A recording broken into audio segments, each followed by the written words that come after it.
In the previous video, we proposed that the composition of the night watch is a giant silhouette. Rembrandt utilized nameplate and the tops of the hats of the group figures to secretly construct of a bust of a giant.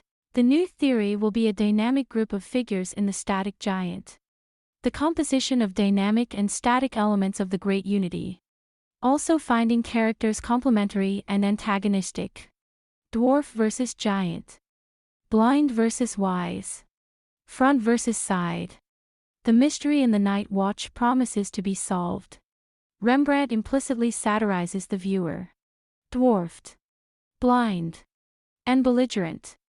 This is also both a surprising and reasonable explanation. However, there are still questions that need to be answered. Last century, sampling of the color layers proves that the nameplate for the head was added after the picture was completed. Some researchers have even argued that the poor standard of the nameplate proves that it was not made by Rembrandt.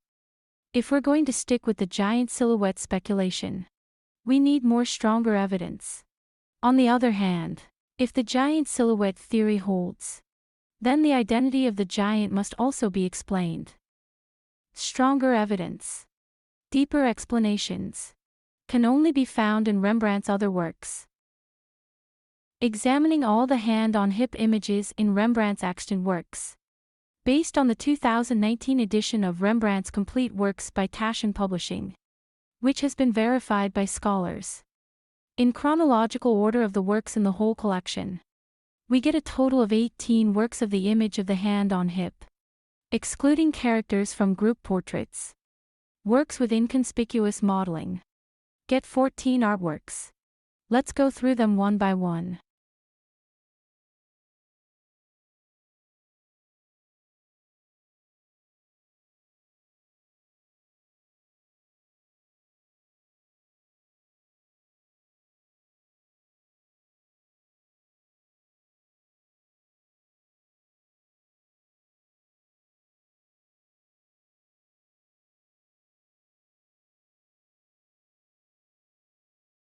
In these 14 works, 1653 composition of Aristotle and the bust of Homer stand out. 1642, it's a half-giant looking down on a dwarf. 1653, it's a figure looking down on a bust. If we recognize, artists have a habit of repeating their own compositions and making distortions. Then in 1642 there could exist a composition of giant and dwarf. Even if for reasons unknown. Nameplate appears later than the rest of the painting. We also have every reason to believe that the position and form of the nameplate were necessarily approved by Rembrandt. The nameplate in the night watch is oriented in the same direction as the face of the figure in 1653. One body front facing the viewer. One body leaning sideways to touch the bust.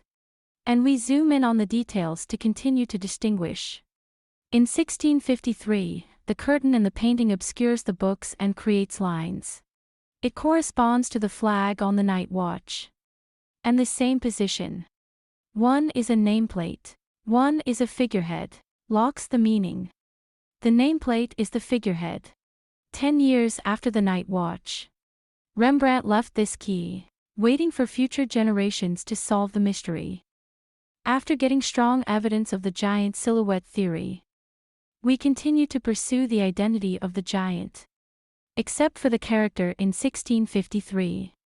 We also note that from 1630 to 1632. Same topic, the raising of Lazarus. Same scene. Same person. Appears front and side. And that person is Jesus. We seem to be close to solving the final mystery. To be continued.